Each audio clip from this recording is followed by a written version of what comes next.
Hello दोस्तों, कैसे हैं आप? आपका इस वीडियो में बहुत बहुत स्वागत है। दोस्तों, मुझे एक रिक्वेस्ट आई थी कि मैं वो पेरेंटिंग टिप्स बताऊं जो टीनेज बच्चों के पेरेंट्स को पता होनी चाहिए। तो मैं आज इस वीडियो में आपके लिए वही जानकारी लेकर आई हूं कि अगर आपका टीनेज बच्चा है तो आपको छोटी छोटी सी ऐसी कौन सी 10 बातें हैं जिस पे आपको ध्यान देना है। जी हाँ दोस्तों, सबसे पहली बात है आपको कन्फ्लिक्ट अवॉइड करना है। अगर आपको अपने बच्चे की कोई चीज़ पसंद नहीं आ रही है, उसी समय तुरंत उसे गुस्सा करके ना दिखाएं और आपको कोशिश करनी है कि आप कन्फ्लिक्ट से अपने बच्चे के साथ दूर रहें। आप दोनों के बीच में कन्फ्लिक्ट बहुत तेज़ी से उत्पन्न नहीं होना चाहिए। इसके लिए आपको क्या करना होगा, ये सेकंड गाइडलाइन जो है, आपको क्लियर गाइडलाइंस बनानी है बच्चे के लिए। अगर आप कहीं घर से बाहर जा रहे हैं तो आपको अपने बच्चे को बता के जाना चाहिए कि मैं यहाँ जा रहा हूँ, मैं इसके साथ हूँ, मैं इतने समय में लौटूंगा, ताकि वो बच्चे को ये दिमाग में रहे कि जिस तरीके से मुझे मेरे पेरेंट्स बता के जाते हैं इसी तरीके से मैं भी अपने पेरेंट्स को बताऊंगा। ये एक जिम्मेदारी भरा काम है, तो आपको गाइडलाइंस क्लियर रखनी है।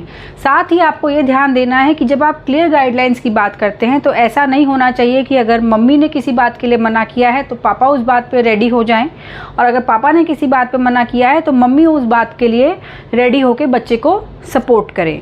तो पेरेंट्स को आपस में ज़रूर बात रखनी चाहिए, आपस में बात करके ही डिसाइड करना है। अगर आपको कोई बात ऐसी लग रही है कि आपको डाउट है कि आपको इसमें क्या फ़ैसला लेना है, आप बच्चे को साफ साफ कहिए कि मैं आपकी मम्मी या पापा के साथ ये बात डिस्कस करूंगा या करूंगी और उसके बाद मैं आपको बताऊंगी, ताकि बच्चे को ये पता रहे कि जो ये बात हो रही है ये मेरे दूसरे पेरेंट को भी पता है और इसमें दोनों की सहमति के साथ ये हुआ है। तो ये क्लियर गाइडलाइंस के लिए बहुत स्पष्ट होना बहुत ज़रूरी है, वरना ऐसे में बच्चे क्या करते हैं, जिस बात के लिए उनको पता है कि मदर की तरफ से सपोर्ट आएगा वहाँ वो उनका ले लेते हैं, जिस बात में उनको पता है कि फादर की तरफ से सपोर्ट आएगा वहाँ पे वो मदर को बाईपास करके उनका ओके लगवा लेते हैं। और होता क्या है कि जो बच्चा है वो एक तरीके से अपने पेरेंट्स के विचारों के साथ में मैनिपुलेशन करना सीख जाता है, जो कि एक अच्छी बात नहीं है।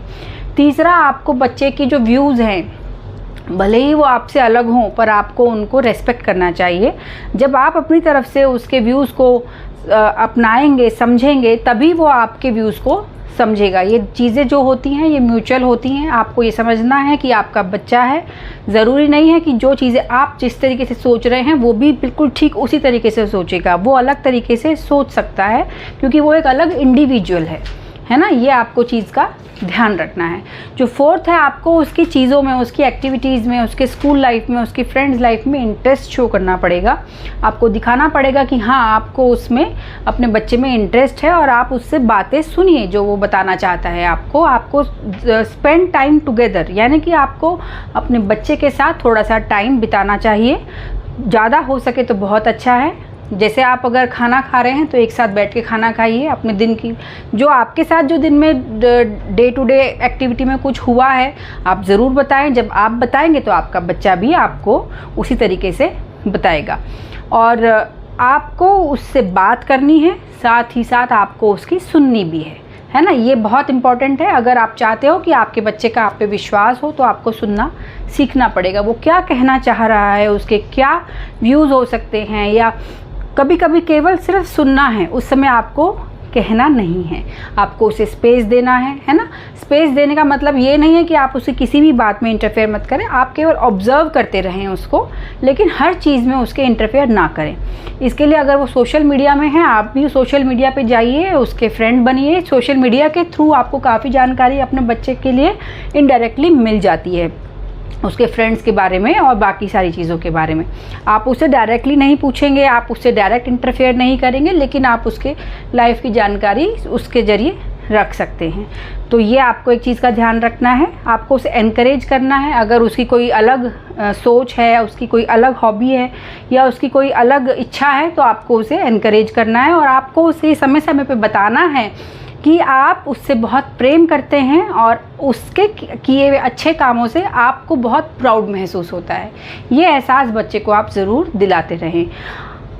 जो आपको मैं 9th इम्पॉर्टेंट चीज़ बता रही हूँ वो आपके हैं, share your own life experiences with your child. जी हाँ दोस्तों, आप भी उस एज से गुजरे हैं जिस एज में आज आपका बच्चा है।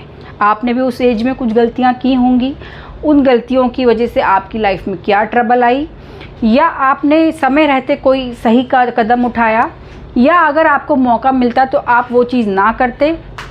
ये सारी बातें आपको उसे बतानी ज़रूरी हैं। समय समय पे आप उसे बताते रहें कि आप भी इस एज से गुजरे हैं, आप ये सब चीज़ें समझते हैं, आप भी ऐसा ही सोचते थे, किस तरीके से आपने वो मिस्टेक करी।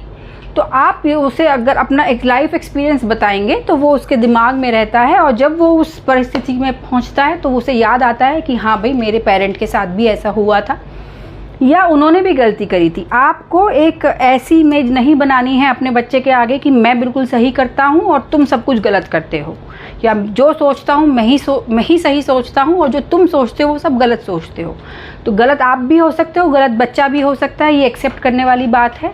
आपने अपने जो टीनेज के टाइम पे जो चीज़ें एक्सपीरियंस की थी, आप अपने पेरेंट्स के लिए क्या सोचते थे, आप अपने फ्रेंड्स के लिए क्या सोचते थे, या आपने कौन सी गलतियाँ की थी जो आपको नहीं करनी चाहिए थी, वो भी आप उसको ज़रूर बताएं।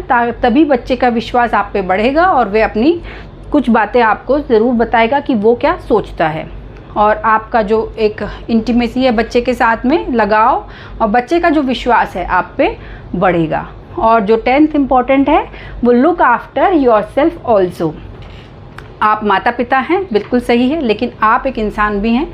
आपको केवल और केवल बच्चे के बारे में नहीं सोचना है, आपको अपना भी ख्याल रखना है। तो ये बच्चे को आप दिखाएंगे कि भाई हाँ, हम अपना भी ख्याल रख रहे हैं, जिससे बच्चा भी फिर अपना ख्याल रखना सीखेगा। जी हाँ दोस्तों, जब हम एक बच्चे को बड़ा करते हैं छोटे से, तो हम उसको एक ऐसे अम्ब्रेला पेरेंट जो होते हैं, जो बच्चे को बिल्कुल भीगने ही नहीं देना चाहते, वो गलत है।